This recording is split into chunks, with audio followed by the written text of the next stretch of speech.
Kemudian komunitas, adanya kesepakatan pertemuan, ya. Kemudian praktiknya ada catatannya, jadi ada buktinya, ya. Ada niatnya sama-sama, ya.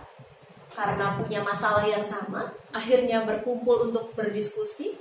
Berdiskusinya secara rutin, mau 2 minggu sekali, mau 1 bulan 1 kali, gitu ya. Kemudian ada buktinya. Maka sekarang ada yang bilang ketika jadi CGP itu, Bu, saya jadi narsis, dikit-dikit foto, dikit-dikit video, gitu. Karena memang itu penting, gitu ya. Dokumentasi itu ternyata penting, Bapak Ibu. Mungkin kita sudah melakukan gitu pembelajaran di kelas, misalnya, Bu, pembelajaran di kelas saya mah sudah menyenangkan, gitu. Mana buktinya? Nggak tahu, udah saya nggak foto, nggak video, gitu ya. Jadi orang itu percaya sekarang kan karena ada itu ya, dokumentasi, foto, video. Kemudian jenis aktivitas itu contoh-contohnya ya, berbagi masalah, merumuskan tindakan untuk menyelesaikan masalah. Nah, ini sudah itu. Merefleksikan tindakan-tindakan yang sudah diambil untuk melakukan perbaikan, kemudian dokumentasi, kan? Oke, refleksi selalu ditemukan di mana-mana, ya, Bapak Ibu ya. Setiap kegiatan akhiri dengan refleksi. Baik, kita akan mulai dengan mengidentifikasi komunitas praktisi di sekeliling Bapak Ibu.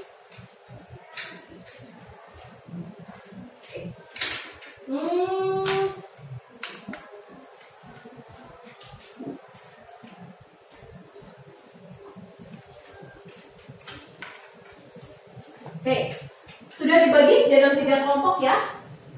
Oke, sekarang kita akan membagikan sebuah kalpa.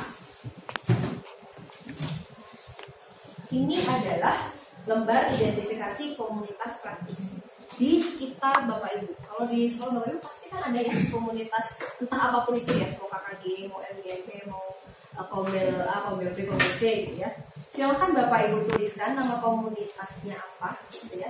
Kemudian pesertanya, kemudian tujuan komunitas itu apa yang sudah ada, ya. Kemudian aktivitas yang dilakukan apa saja, frekuensi kegiatannya apa saja. Kemudian dalam komunitas itu apakah Bapak Ibu sudah punya peran? Gitu. Misalnya sebagai anggota kah, atau ternyata sebagai ketua MGMP kah, atau ternyata sebagai apakah? Kemudian apa manfaatnya untuk Bapak Ibu? Kemudian area kontrol Bapak Ibu di sebelah mana? Misalnya dalam komunitas itu Bapak Ibu sebagai anggota. Jadi seorang anggota itu area kontrolnya di komunitas itu sejauh mana? Ada gambaran Bapak Ibu dalam gambarannya ada ya. Nanti kalau ada kesulitan bisa saling berdiskusi dengan temannya, ya. Boleh. Menurut kita sederhana ya, tapi ternyata banyak makna yang kita dapatkan. Betul nggak sih? Betul. Oke. Buka mulut tertawa 3 kali. Semangat aku.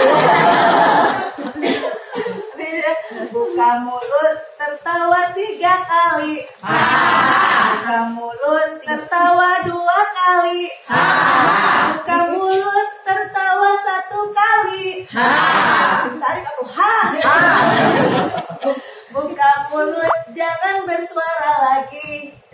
Semangat ya Bapak dan Ibu. Ulah benar tadi pas makan siang nah. Baik, nah dari pembicaraan tadi komunitas praktisi gitu. Sepertinya Bapak dan Ibu sudah mendapatkan benang merah apa sih itu komunitas praktisi gitu ya. Oh ternyata apakah ini hal yang baru bagi Bapak dan Ibu? Bukan, ya sama sekali bukannya hal yang baru. Itu sudah terbiasa kita lakukan, sudah kita maupun di sekolah atau yang lebih luas ya di kecamatan atau di tingkat kota mungkin ya bagi Bapak dan Ibu. Oke, tapi bagaimana sih ini bukan yang baru, kita pernah melakukan. Bagaimana sih caranya ketika kita akan membentuk sebuah komunitas praktisi? Ini biasanya dilakukan oleh ibu-ibu, merintis, menumbuhkan dan merawat keberlanjutan. Ya, merintis sama sampai menumbuhkan adalah 2 jam, keberlanjutannya 2 menit. Kayak gitu tuh bapak-bapak dulu. Jadi ini kita perlu, jadi 3 tahapan ini yang harus kita rawat. Ya, bagaimana kita merintis sebuah komunitas praktisi, apa saja yang harus dilakukan ketika tahap merintis, apa yang harus kita persiapkan. Kemudian sesudah merintis lanjut ke tahap berikutnya, jangan cuma dalam angan-angan. Merintis kan masih dalam angan-angan ya. Mau begini, nanti harus punya ini, harus menyiapkan ini, gitu. Masih dalam dalam angan. Setelah dalam angan dibuatkan dalam sebuah kenyataan yang dibuka, ya, jalankan apa yang sudah kita rencanakan. Dan tadi konsistensi tadi sudah dibahas. Jangan sampai hanya satu kali kegiatan ada sarana tuntutan guru penggerak semangat gitu ya melakukan menumbuhkan komunitas praktisi, tapi kesananya kebanyakan seperti itu ya, udah dibuat tidak dimaksimalkan. Sekarang Bapak dan Ibu akan dibagi 3 kelompok. Kelompok pertama itu merintis.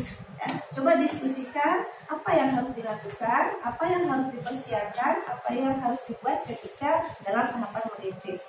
Ya, satu kelompok lagi nanti ketika menumbuhkan apa yang dilakukan kira-kira ketika proses menumbuhkan komunitas praktisi. Yang terakhir nanti bagaimana merawat keberlanjutannya supaya kegiatan ini tidak hanya gerebek satu kali aja, tapi kesannya tidak ada keberlanjutan. Bisa dipahami ya untuk tugasnya? Boleh, ini merintis, menumbuhkan, dan merawat merintis di sini.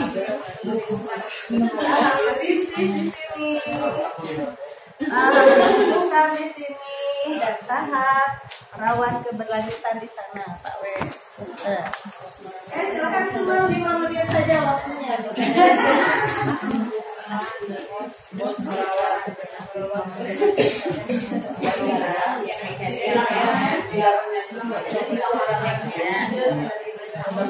Dikaitkan dengan satu kegiatan yang dia nggak ada, saya mau sore nggak menumbuhkan, jadi keinginan punya rasa ingin ikut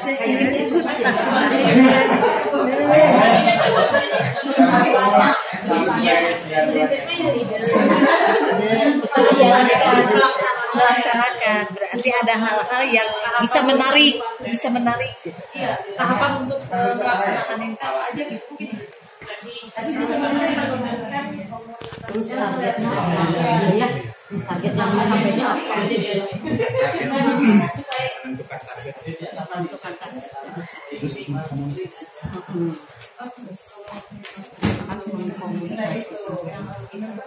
target yang boleh ditulis di belakangnya aja capaian.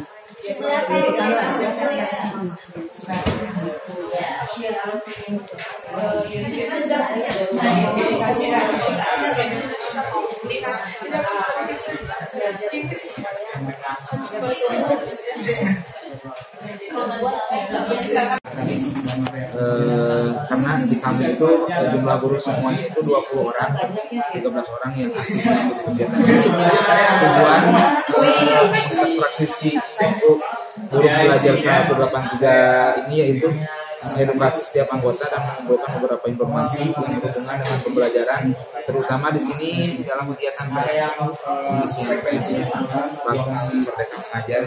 Aktivitas yang terdiri antara belajar bersama saya bisa sharing informasi dan fasilitasi guru yang ingin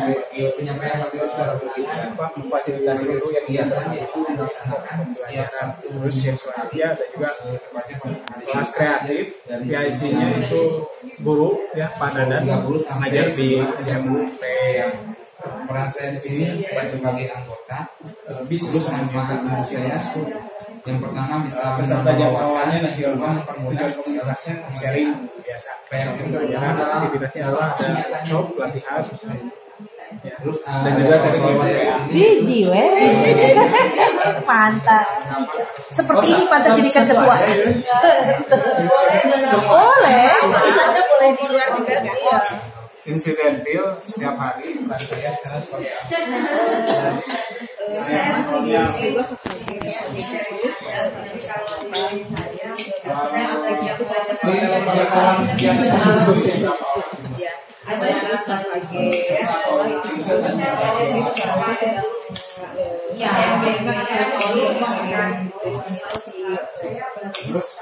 komunitas belajar itu pekerjaan PMM sedang mau digalakan terus saya sama PID menginformasikan kalau misalnya ada kegiatan kegiatannya untuk Memastikan betul. Sekarang tuh lebih sering tujuannya ya biasanya sharing kesepakatan dan lain hal.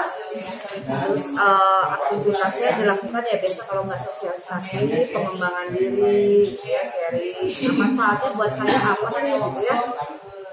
Ya sebagai pembina ya manfaatnya sebenarnya banyak yang saya dapat karena ini di luar dari hal yang selama ini saya dapatkan gitu ya di dunianya saya di fisika sekarang memegang pelajaran lain itu sesuatu hal yang baru yang ternyata kalau ini banyak pelajaran saya itu mereka itu banyak sekali diskusinya yang berbeda gitu ya area kontrolnya ya saya bisa memberikan masukan walaupun itu mungkin bukan di profesional bisnisnya saya memastikan acaranya terlaksana. ternyata ada 6 poinnya, yaitu yang pertama menemukan ide, lalu yang kedua menentukan tujuan komunitas dan visi misi, yang ketiga menentukan target atau capaian, lalu yang keempat mengkomunikasikan sesama praktisi, yang kelima menyusun program kegiatan, dan yang terakhir yang keenam membangun komitmen sesuai dengan tupoksi. Tadi sudah didiskusikan bahwa di tahap merintis itu baru sampai yang membangun komitmen. Jadi nanti bisa dilanjutkan oleh yang menumbuhkan dan meraba. Mungkin dari terima kasih semua dong. Ada yang memberikan tanggapan atau sanggahan atau pertanyaan?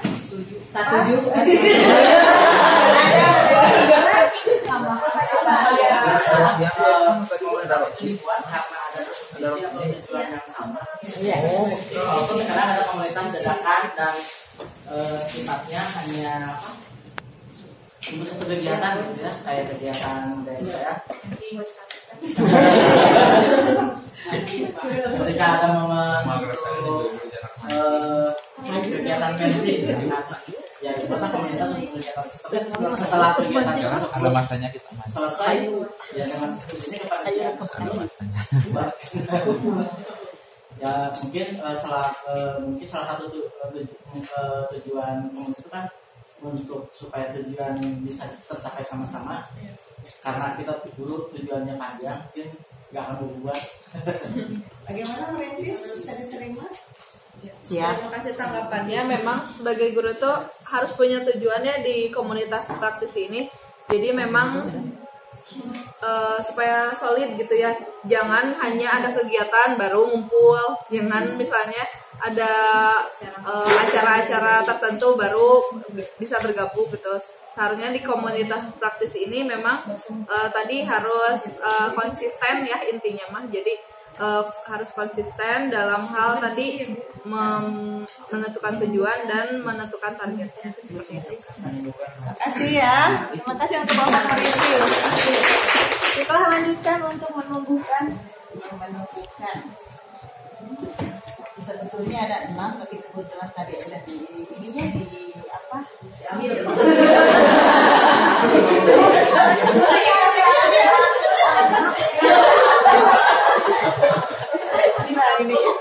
Intinya untuk menumbuhkan satu komunitas itu adanya persamaan visi ya. Dan yang kedua, visi itu dituangkan dalam program yang menarik sehingga ada keinginan untuk bergabung. Yang ketiga yaitu ada jadwal pertemuan yang dilaksanakan secara rutin atau konsisten. Yang keempat, pelatihan pengembangan diri. Kita tahu oh ini saya perlunya ini, yuk kita adakan satu pelatihan untuk mengembangkan diri kita. Nah itu ada satu kemauan ya. Yang kelima itu menyebarluaskan pengetahuan. Misalnya Pak Dindin punya informasi ini bagi gitu. Ini kita berbagi sharing pengetahuan atau wawasan. Yang keenam adanya studi banding. Kita ngajak ke Pak Dindin deh. Saya jalan-jalan. Iya. Nah itu salah satu menunjukkan supaya ada daya tarik gitu ya. Cara tidak mungkin itu. Ya. Jadi saling bisa melihat di orang lain ada yang sudah punya 4, kita baru 2, kita bisa meniru ya ATM kegiatannya. Kasih kasih wow. Ya yang terakhir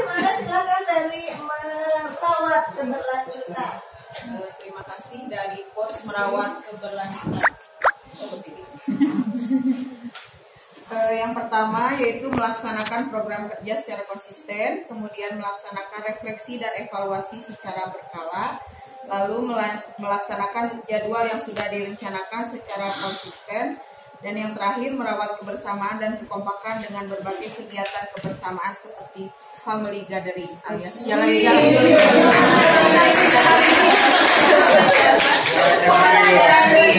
Karena biasanya memang itu ya satu frekuensi, senang ngumpul-ngumpul dari suatu hobi yang sama, harus dicari dulu kesenangannya kan gitu. Karena kita perlu motivasi dan semangat ya. Iya. Jadi susun ke rencana penganggaran. Siap.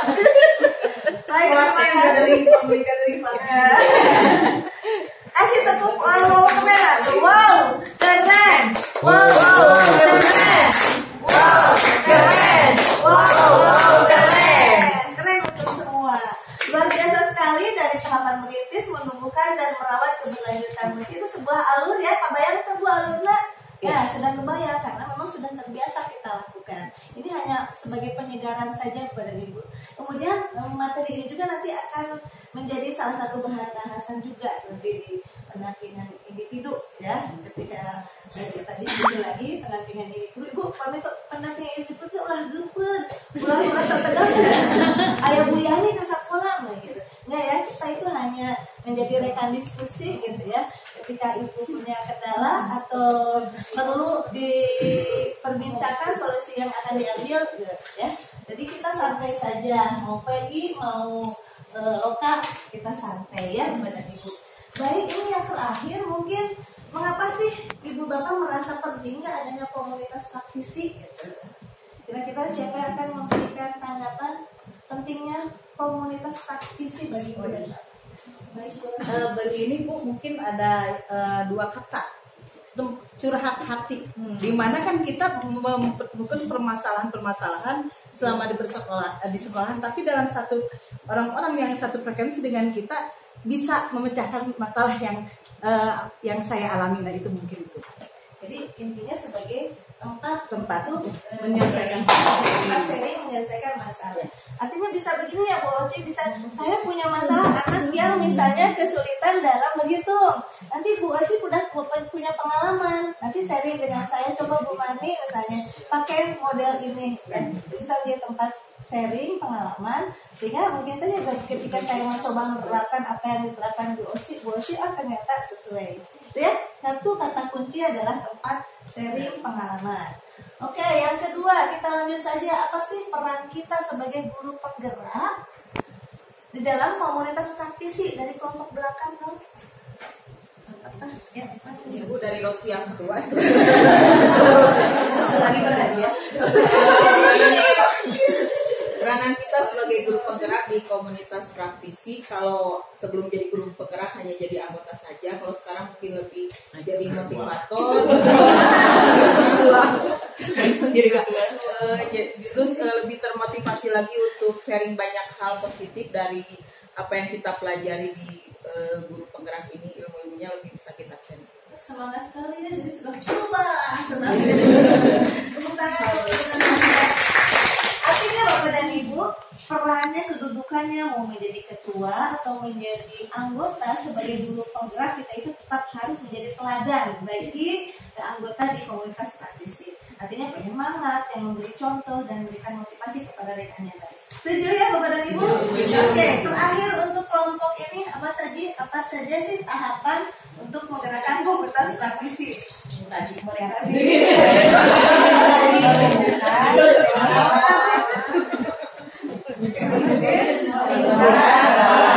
Itu yang sudah biasa dipraktekkan oleh ibu-ibu di dalam rumah ya, merintis, menumbuhkan, merawat keberlanjutan. Oke Bapak dan Ibu, nah jadi sudah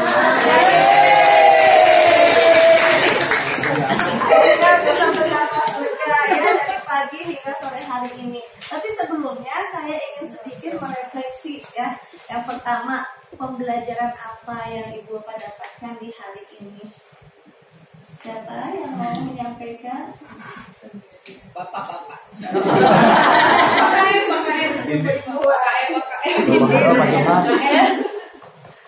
Ayo Pak, pembelajaran apa saja yang Bapak dapatkan di hari Pembelajaran ini? yang didapatkan pada hari ini ketika yang pertama tadi Bu, pembelajaran ketika kita harus bisa bekerja sama dengan baik dengan tim. Kita sebagai pemimpin tidak bisa kita berjalan sendirian. Kita itu perlu memperhatikan orang yang di belakang kita. Mau dibawa kemana?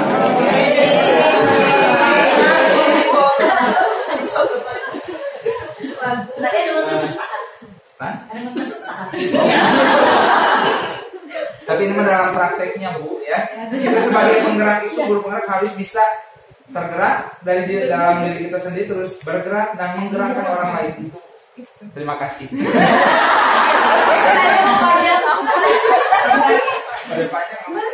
Titip pagi sampai sore. Sebab itu yang paling berkesan.